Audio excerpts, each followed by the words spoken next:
Hey, I'm Hunt, and this is Hunt on LSU, your channel for LSU Fighting Tiger football talk. Enjoy the video. We want you to leave a comment below, hit that like button, and subscribe right below the video. Enjoy. But I wanted to talk a little LSU defense here, specifically Sai'vion Jones. That may have been the most encouraging development of the game on Sunday. I thought the defense was improved. We've talked about this all week. I was encouraged by the fact that LSU got their hands on some passes. I thought the breakup that Ashton Stamps had in the end zone was a really good hand-eye coordination play. I thought P.J. Woodland responded to a pass interference with a really good play to break up a pass.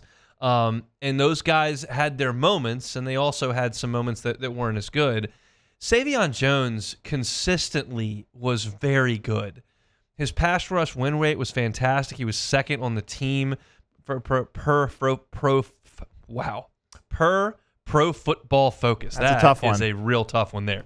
Per Pro Football Focus, he was second on the team in the pass rush outside of Weeks.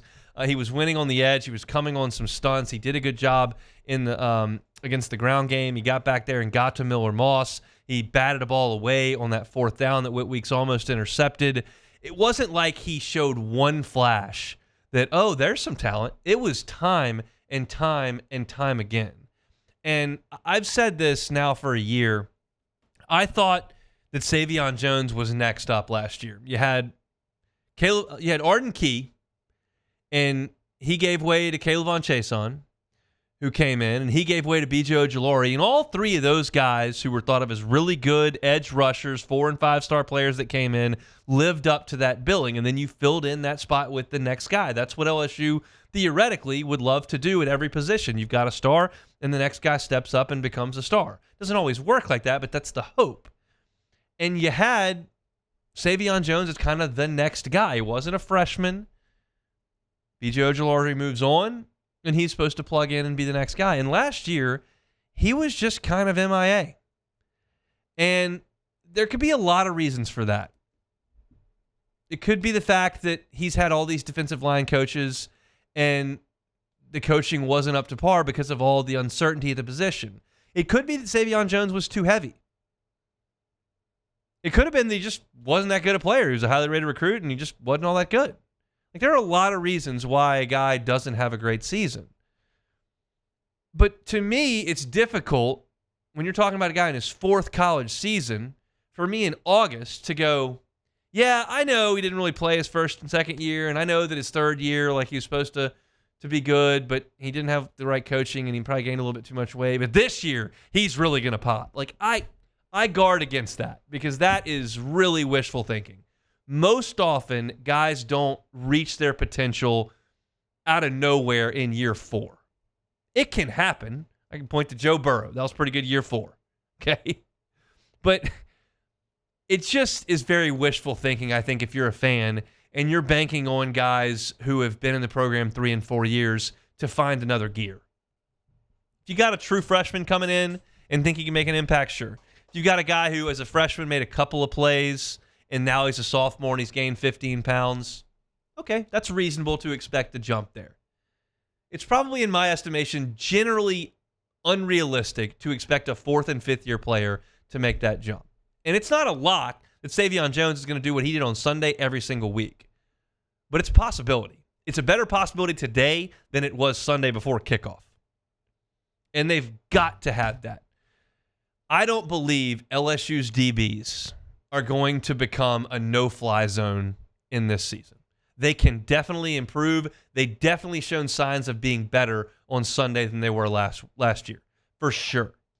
And maybe P.J. Woodland develops a little bit. Maybe Ashton Stamps develops into a number 1 corner. Maybe Deshaun Spears and Kylan Jackson add a better layer of athleticism and physicality to the safety spot, and those guys who are very young grow up this year. And by the time we get to the Oklahoma game, those are your starters in the defensive backfield, and those are the guys that you're getting real production from. Maybe.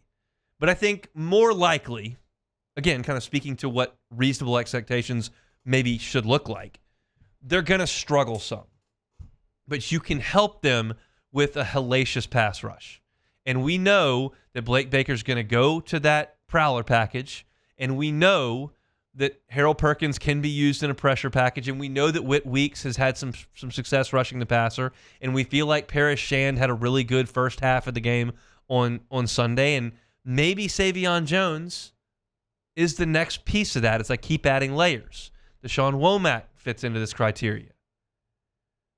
Maybe those guys become a real force on the front of the defense, and it takes some heat off the back end of the defense. And I feel like there's a real chance of that. I feel like Sai'vion Jones could be a 9 or 10 sack guy. Like that is in the realm of possibility now.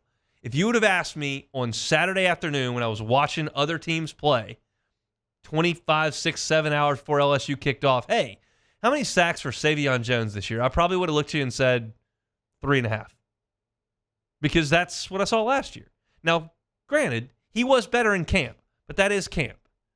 There are drills that are skewed one way or another. You can't really sack the quarterback. Like, it looked a little better, but what do I know? How could I truly forecast it was going to look significantly better?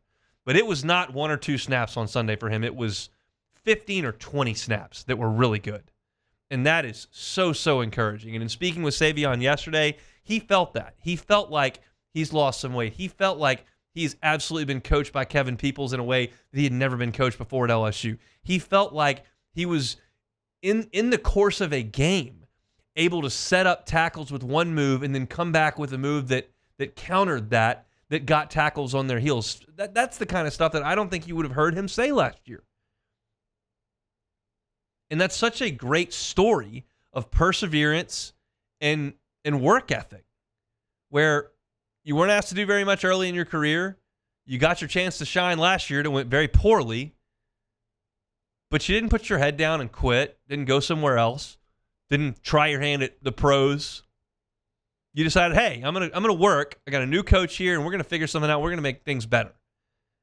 And if it was any indication on Sunday, things are gonna be significantly better for Sai'vion Jones and company. And I'm excited about the possibilities of that, because not only is a pass rush effective to help your secondary, it can also be effective to change games. I would suggest like the biggest plays, the biggest momentum shifting plays can come from the pass rush. And you almost had one on the tipped ball that Sai'vion Jones came up with. If Weeks catches that, maybe that's a big shot in the arm for the offense. It's not a ton of yards, but it's 15 or 20 yards that you would have gained on that 4th down stop if Weeks catches it and runs up the field a little bit. Strip sacks, that can result in touchdowns. Drive stoppers. Even if you don't strip them, you just get a sack. Get the team behind the chains and set up another pass rush opportunity where you can get back in the prowler package and get after the quarterback again. And you don't have a lot of proven pass rushers outside of probably Perkins, who's not doing that all the time. This could be one of those guys, and that could be so big. Don't expect me on Monday to show up and anoint Sai'vion Jones the next dude if he has 3 sacks against Nichols. None of those really count in my eyes. Nichols can't play with LSU. But certainly today, after one real test, Sai'vion Jones passed it. And I'm really excited about the potential that he's got in this LSU defense. I think the team is as well. So looking forward to seeing him as the season progresses, and hopefully he can play his way up into a really high NFL draft pick, because they like guys that can rush the passer at the next level. We'll see if Sai'vion Jones can work his way into that. Hey, thanks for watching Hunt on LSU. Before you get out of here, do us a couple of favors. Hit that like button, leave your comments below, and subscribe to the channel for all your Fighting Tiger football talk. See you next time.